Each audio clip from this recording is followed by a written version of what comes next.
Remercier également les leaders des partis politiques et les candidats pour les rencontres amicales et fructueuses que nous avons eues.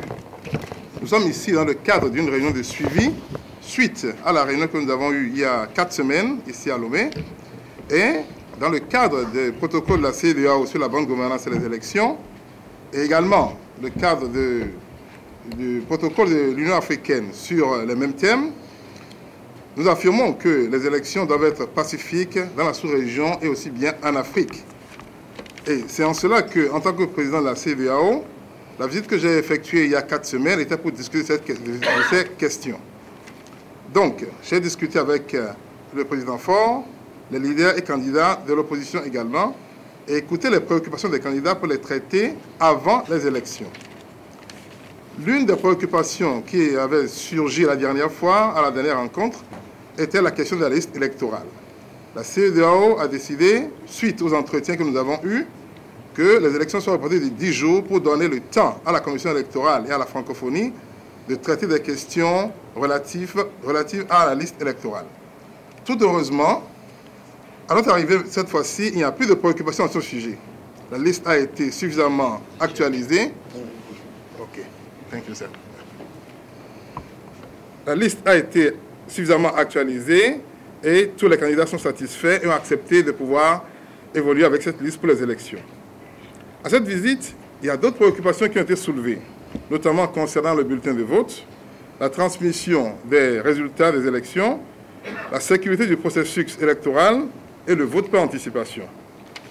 Toutes les préoccupations des acteurs qui ont été soulevées ont fait l'objet de discussions d'entretien avec la CENI.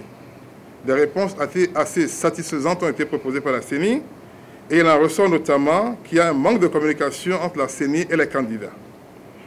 À cet effet, nous avons demandé à la CENI d'organiser une conférence de presse où seront invités les médias et les représentants des partis politiques pour expliquer les diverses étapes relatives au processus électoral en réponse aux préoccupations des divers acteurs.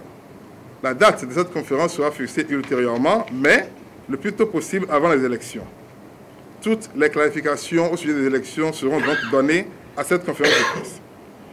Entre-temps, cependant, la CEDEAO tient à insister sur un certain nombre de points, notamment qu'après le processus électoral et les élections elles-mêmes, ce qui est valable pour tous, c'est qu'il y aura un seul vainqueur.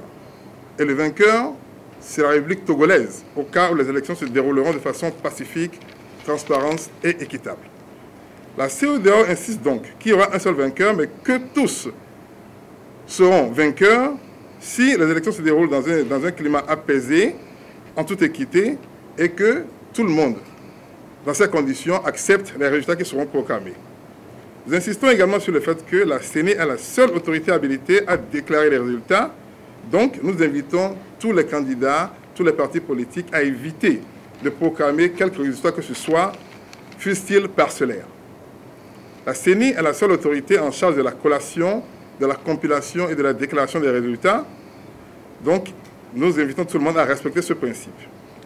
La campagne se poursuivra donc comme elle est déjà en cours et nous invitons tout un chacun à éviter toute sorte de provocation qui pourrait amener à une déstabilisation du climat de paix. La campagne est prévue pour finir 24 heures avant la date du vote et tout le monde est invité donc à respecter ces délais. Voilà en bref les questions dont nous avons discuté à cette rencontre. Je vous remercie. CEDEAO sera présent ici avec vous encore, de même qu'un groupe de 100 observateurs de la CEDEAO conduit par le président Amos Sawyer et autres institutions internationales également pour assurer que les élections se passent dans un très bon climat.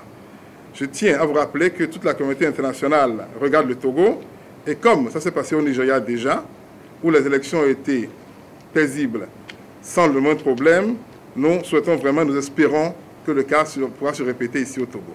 Je vous en remercie.